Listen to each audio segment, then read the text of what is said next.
ជម្រាបសួរនិងសួស្តីអ្នកគ្នាចឹងស្វាគមន៍មកទៀតមកកាន់វីដេអូថ្មីវីដេអូរៀនទិញតំណែងពីប្រទេសចិននៅក្នុងកម្មវិធី Taobao ចឹងចំណុចសំខាន់ដែលខ្ញុំនឹងបង្ហាញអ្នកគ្នាថ្ងៃនេះគឺទាក់ទងជាមួយជំហានចុងក្រោយនៃការទិញតំណែងពីកម្មវិធី Taobao ចឹងយើងចូលមកដល់ចំណុចដែលយើងត្រូវបង់លុយ pay លុយ successful មកចឹងអានេះគឺជាជំហានចុងក្រោយចង់បញ្ជាក់អ្នកគ្នាចឹងវីដេអូនេះគឺសម្រាប់ឲ្យអ្នកគ្នាពីការដែលយើងទិញតំណែងដោយប្រើប្រាស់ជាមួយនឹងក្រុមហ៊ុនដឹកជញ្ជូនប្រើប្រាស់ចិនចឹងវីដេអូមុនខ្ញុំបានបញ្ជាក់ឲ្យថាដើម្បីអាចទិញតំណែងពីប្រទេសចិនបានតាមរយៈកម្មវិធី Taobao ដែលប្រើប្រាស់ជាមួយនឹងក្រុមហ៊ុនដឹកជញ្ជូនយើងមានចំណុច3ដែលយើងត្រូវត្រៀមខ្លួនដើម្បីអាចទិញ successful តែទិញដោយជោគជ័យអញ្ចឹងចំណុច1គឺយើងត្រូវមានផលិតផលដែលយើងចង់ទិញទី2យើងមានតកតងជាមួយនឹងអាស័យដ្ឋានហ្នឹងគឺអាស័យដ្ឋានរបស់ក្រុមហ៊ុនដឹកជញ្ជូននៅឯប្រទេសចិនយើងយកទីតាំងឃ្លាំងរបស់គេយកមកបំពេញនៅក្នុងកម្មវិធី Taobao ចំណុចទី3គឺយើងត្រូវមានតកតងជាមួយនឹងវិធីសាស្ត្រទូទាត់ប្រាក់អញ្ចឹងសម្រាប់យើងជាប្រជាជនកម្ពុជាយើងអាចប្រើប្រាស់ជា Visa Mastercard អីផ្សេងៗឬក៏ប្រើ Alipay អញ្ចឹងទៅតាមអ្វីដែលយើងមានអញ្ចឹងចំណុចទាំង3ហ្នឹងយើងត្រូវមានដើម្បីអាចត្រៀមខ្លួនក្នុងការទិញតំណែងពីប្រទេសចិនដោយប្រើប្រាស់ជាមួយនឹងក្រុមហ៊ុនដឹកជញ្ជូនឬក៏ចិនដូចបញ្ជាក់អញ្ចឹងខ្ញុំប្រើប្រាស់ជាមួយនឹងវីដេអូនេះបង្ហាញអ្នកគ្នាពីការប្រើប្រាស់ចិនប្រើប្រាស់ក្រុមហ៊ុនដឹកជញ្ជូនអញ្ចឹងអូខេឥឡូវនៅក្នុងកម្មវិធី Taobao អញ្ចឹងខ្ញុំនឹងបង្ហាញដោយផ្ទាល់ចំណុចជំហានចុងក្រោយដែលយើងអាចទិញតំណែងបានបង់លុយសម្រាប់ជោគជ័យម្ដងអញ្ចឹងយើងពីមុនយើងដឹងហើយមាន3ចំណុចឥឡូវយើងចូលទៅpay លុយឬក៏ដល់ជំហានចុងក្រោយទិញផលិតផលបានសម្រេចមកអញ្ចឹងចូលថតម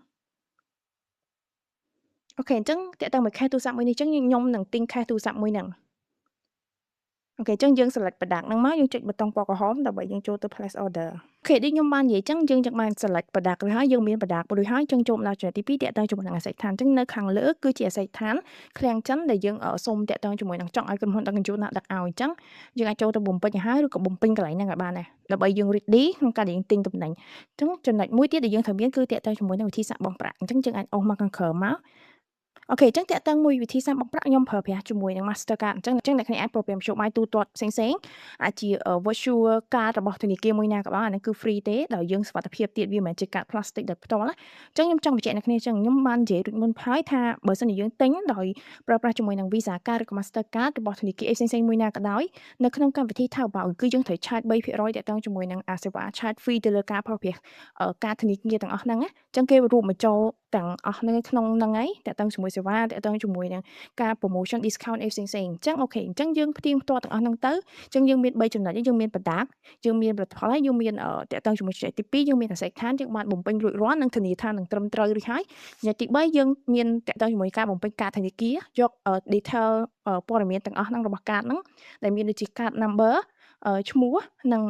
ថ្ងៃផុតកំណត់និងលេខ CVV 3ខ្ទង់អញ្ចឹងយើងបំពេញអស់ហើយយើងត្រូវប្រកាសថាមានលុយនៅក្នុងហ្នឹងអញ្ចឹងអ្នកគ្នាត្រូវប្រកាសថាអូខេនៅក្នុងកាតមានលុយគ្រប់គ្រាន់តាក់ទងជាមួយនឹងទឹកប្រាក់ដែលយើងត្រូវទិញទៀងផ្ទាត់ទាំងអស់ហ្នឹងហើយរកបានប្រដាប់ដែលត្រឹមត្រូវបំពេញអាស័យដ្ឋានបានត្រឹមត្រូវនិងមានលុយគ្រប់គ្រាន់នៅក្នុងកាតធនាគាររបស់ខ្ញុំហើយមកដល់ជំហានចុងក្រោយនេះខ្ញុំគាត់តែចុចប៊ូតុងពណ៌ក្រហម place order click ដើម្បី confirm order ហ្នឹងទៅវានឹងកាត់លុយចេញពីទឹកប្រាក់របស់យើងអញ្ចឹងដូចខ្ញុំចឹងអានេះគឺជាតាក់ទងគឺរបៀបចុងក្រោយជំហានចុងក្រោយហ្មងទិញតំណែងដោយបានសម្រេចនៅក្នុងកម្មវិធី Taobao ដោយប្រើប្រាស់ជាមួយនឹងក្រុមហ៊ុនដឹកជញ្ជូនប្រើប្រាស់ចិនអញ្ចឹងខ្ញុំនឹងចុចប៊ូតុងពណ៌ក្រហមនេះអូខេវាពង processing តាក់ទងមួយ payment របស់យើងហើយអញ្ចឹងចង់មើលដល់គ្នាថាវា successful អត់ចឹងយើងបាន successful payment ហើយអញ្ចឹងបានន័យថារាល់ការបញ្ជាទិញរបស់យើងគឺបានសម្រេចហើយយើងបាន pay លុយទៅខាង Taobao អញ្ចឹងក្រោយរយៈពេលប្រហែលម៉ោងមកខាងគេទទួលបាន order គេនឹងរៀបចំ order ដឹក order របស់យើងហ្នឹងតំណែងរបស់យើងហ្នឹងដែលជាខេសទូរស័ព្ទរបស់ខ្ញុំហ្នឹងទៅកាន់ឃ្លាំងទិញឃ្លាំងតំណែងឬក៏អាស័យដ្ឋានដែលគេបានយើងបានបំពេញរួចរាល់ហ្នឹងដែលជាឃ្លាំងតំណែងរបស់ក្រុមហ៊ុនដឹកជញ្ជូនមួយហ្នឹងបន្តមកទៀតគេនឹងជំហានបន្តមកទៀតគេនឹងដឹកតំណែងហ្នឹងមក process មកខាងកម្ពុជាយើងហើយយើងរងចាំរយៈពេលអាចខ្ទង់10ថ្ងៃទៅ15ថ្ងៃយើងនឹងទទួលបានអាវ៉ាន់មួយហ្នឹងហើយអានេះដូចជាអញ្ចឹងជំហានចុងក្រោយនៃការទិញតំណែងឬក៏អាចនិយាយថាជំហាននៃការបង់ប្រាក់ដែលផ្ទាល់តែម្ដងយើង pay លុយហ្មងណា successful ហ្មងគឺដោយយើងដឹងហើយ3ចំណុចដែលយើងត្រូវត្រៀមពីមុនអញ្ចឹងឥឡូវយើងជាជំហានដែលយើងអនុវត្តនៃការដែលយើងបង់ប្រាក់ជំហានចុងក្រោយអញ្ចឹងអូខេឥឡូវយើងបាន successful បានបង់លុយជោគជ័យហើយអញ្ចឹងអានេះគ្រាន់តែជាវីដេអូបង្ហាញអ្នកគ្នាការទិញតំណែងឬក៏ការបង់ប្រាក់ដែលប្រើប្រាស់ជាមួយនឹងក្រុមហ៊ុនដឹកជញ្ជូនចិនដែលផ្ទាល់ហ្មងគឺយើងប្រើប្រាស់សេវារបស់ក្រុមហ៊ុនដឹកជញ្ជូនណា Yes អញ្ចឹង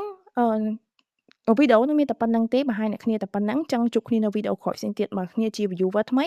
កុំភ្លេចចុច like comment subscribe ផងនិងមានវីដេអូជាច្រើនផ្សេងទៀតអ្នកគ្នាអាចរៀនបាននៅក្នុង playlist ដាក់វីដេអូនៅក្នុង playlist នៅក្នុងខាង description ផ្សេងៗអូខេអរគុណអ្នកគ្ន